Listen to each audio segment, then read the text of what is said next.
And this is different. This is about the heritage, our Hmm. heritage.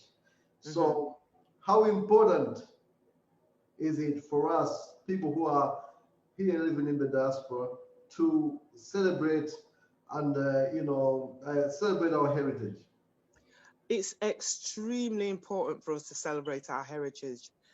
Personally, I was born here in Manchester, but I tell everybody every day and any public speaking I do that I describe myself, I am a Nigerian born in Britain. And I say that mainly because, yes, I am very proud of being British, but I'm also extremely proud of being Nigerian. My parents taught me about my heritage. I visited Nigeria numerous of times. I schooled there. I've worked there. And I think if one knows of their heritage, where they originate from, it gives someone that solid standing. You know, you've got a firm foundation then because you know who and what you are. It's very important that we teach our children the same, that yes, we're proud that they're British. You know, it's a good country to live in, a good society in the main, but they're also from Nigeria or Malawi or Jamaica or Ghana. That is where you're also from. Why? Because that's where your grandparents are from. That is where your true roots and heritage is from. Now, when our children, when they see us as the adults celebrating it, our children will celebrate it. That is our heritage. Hence, with me, one of my dress code, as people always know, I like to always wear, my Nigerian native African attire. I do that again so that one, people can identify with the fact that, even if they don't know where in Africa I come from, she must be an African woman. When I go into schools, I'm telling you, the high school children, they love it. They love it. And when I say I'm a Nigerian, they get really excited, Wow. and I know it's because they see somebody wearing that, in an everyday setting. And that's what we should do, because our children will then aspire to be like us. They do anyway. We are the number one role models. So that's why we have to role model, talk about, exhibit our heritage to them. Because whilst our children may never go to our countries of origin, I mean, hopefully they will, because we will take them. But what if they go or not? They need to know. And the thing is, if we tell the positive stories about home, yes, we tell them the negatives as well, but tell them the positives, show them the positives, display the positives. It's going to be a place where our children will want to go there and will probably even want to stay. I remember when my daughter, we went home, I think, was it 2015? Because we went to, unfortunately, we went to lay my father to rest. We took his body home. And I think my daughter then maybe was about 16, 17. And she said to, oh, Mom, I don't want to leave here. This is where I want to live, and, whilst I said to her, you've got to come back home at the moment and finish college and school. But again, that was joy to my heart to hear that she wants to go back. She wants to live there. And she even said, because I said to her, oh, you're only 16. She said, oh, Mom, you left when you were 16. You came to live in Nigeria. Why can't I do it? Which again, you kind of forget that, oh, yeah, I'm the role model. But I suppose the point I'm making is heritage is so important to us. It's important to us adults, and we should make it equally important to our children.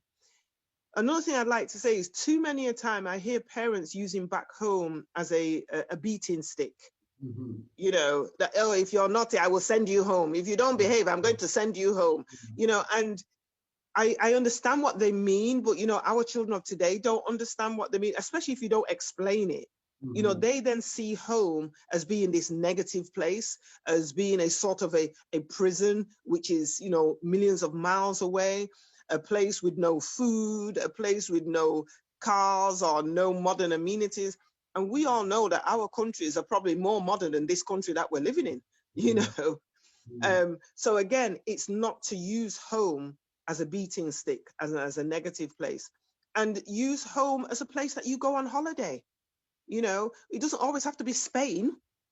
you know, why don't we go on holiday to Malawi? Why don't we go on holiday to Nigeria? I mean, that's what my parents did with us. Whenever we were going on holiday, actually, we only went to Nigeria, you know, but they'd always take us through another countries, you know, so we saw 2 countries.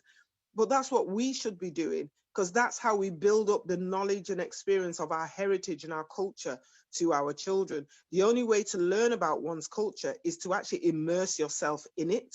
You know, if you're immersed in it, you pick up the language, you pick up the dress, the tonation, you pick it all up because it's all around you.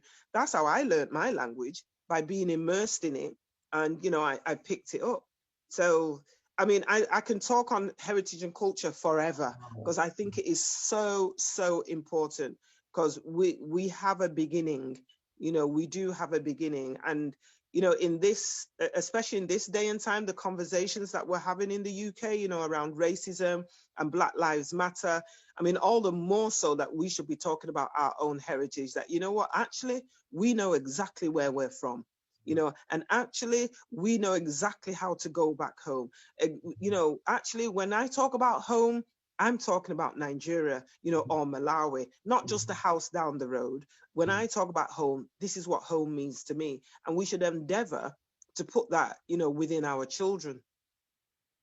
Wow, wow, wow, that's fantastic. So, Professor ERINMA Bell, it is always a pleasure. And can I say one other thing before, you know, before I go, which again is touching on the, you know, the heritage. You know, I've recently become involved, as you said, you know, I like to get involved in all these different projects. I think I'm not happy unless I'm doing something.